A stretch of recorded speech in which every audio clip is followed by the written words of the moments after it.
Welcome বন্ধুরা, welcome to my channel and my new video. তো আজকে দেখাবো এই শীতের দিনে কি করে আন্ডার আই ডার্ক সার্কেল বা চোখ ফুলে যাওয়া, চোখের আন্ডারটা ফুলে যায়, কালো হয়ে যায়, সেইটা কিভাবে দূর করবেন।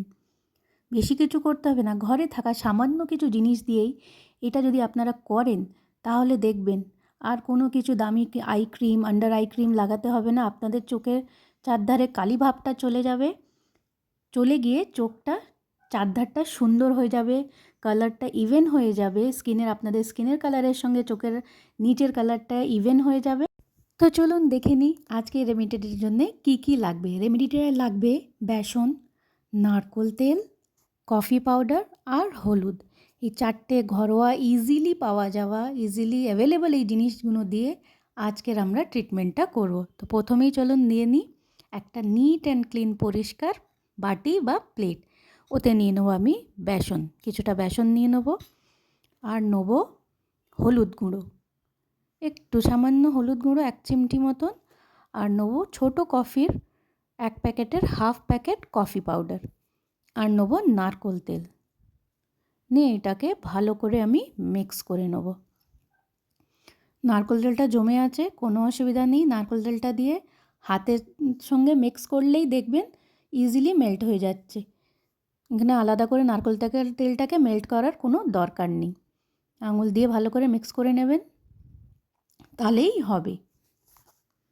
এরপরে এটা ড্রাই লাগবে, এর জন্য আমি এখানে একটুখানি গোলাবেরি দিয়ে দেবো, ডাবর গোলাবেরি, গোলাপ জল বা আপনাদের কাছে যা আছে গোলাপ জল আছে, আর যদি না থাকে সামান্য জল দিয়ে করে নেবেন।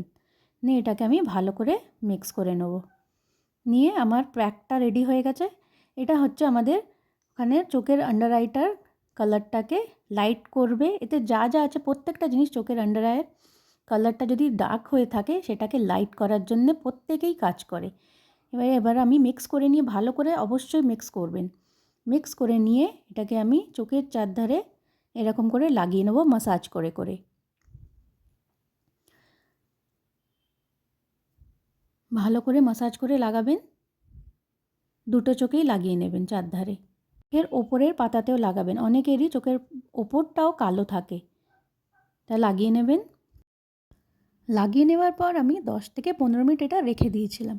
দিয়ে এটাকে নর্মাল কলের জল দিয়ে আমি ধুয়ে নিয়েছি, বা আপনারা ভিজে কাপড় দিয়ে মুছে নিতে পারেন। ধুয়ে নেওয়ার পর হালকা করে টাওয়াল দিয়ে মুছে নেবেন, নিলেই দেখবেন কতটা এখানটা পরিষ্কার লাগছে চোখের চারধারটা। একদিনে তো আর পরিষ্কার হবে না, কন্টিনিউ লাগাতে হবে আপনাদের।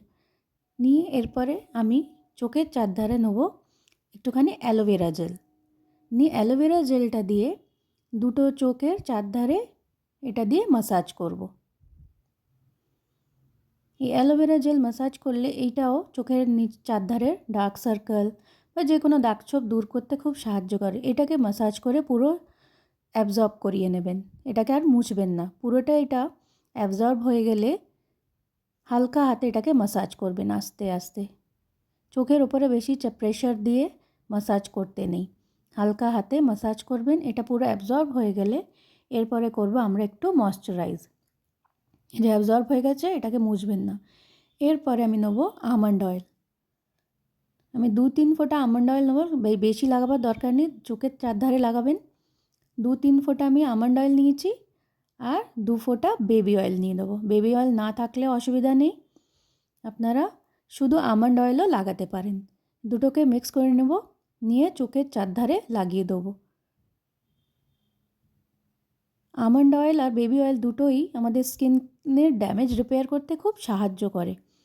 তো আমন্ড অয়েল আর বেবি অয়েলের মিক্সারটা এরকম চারধারে চোখের চারধারে লাগিয়ে নেবেন। নিয়ে এটার মোছার দরকার নেই। যদি আপনাদের প্রচণ্ড কালো হয়ে থাকে চোখের চারধারে, যদি মনে হয় এটার পরে আপনারা আন্ডার আই ক্রিম লাগাতে পারেন, আমি বলবো কিন্তু দরকার নেই। এটাই যদি রেগুলার আপনারা করতে পারেন। আর এই আমন্ড অয়েল আর বেবি অয়েলের মিক্সটা রাত্রিরে শোয়ার আগেও লাগালে খুব ভালো হয়। তো ভিডিওটা ভালো লাগলে একটা লাইক, কমেন্ট, শেয়ার করবেন, আর সাবস্ক্রাইব করে আমার চ্যানেলটাকে সাপোর্ট করবেন। আপনাদের আরও প্রবলেম থাকলে আমাকে কমেন্ট করে জানান, আমি প্রবলেমটা সলভ করার চেষ্টা করব। Thank you for watching. ভিডিওটা ভালো লাগলে আবার বলছি, লাইক, কমেন্ট, শেয়ার করবেন, আর সাবস্ক্রাইব করে আমার চ্যানেলটাকে সাপোর্ট করবেন। Thank you for watching.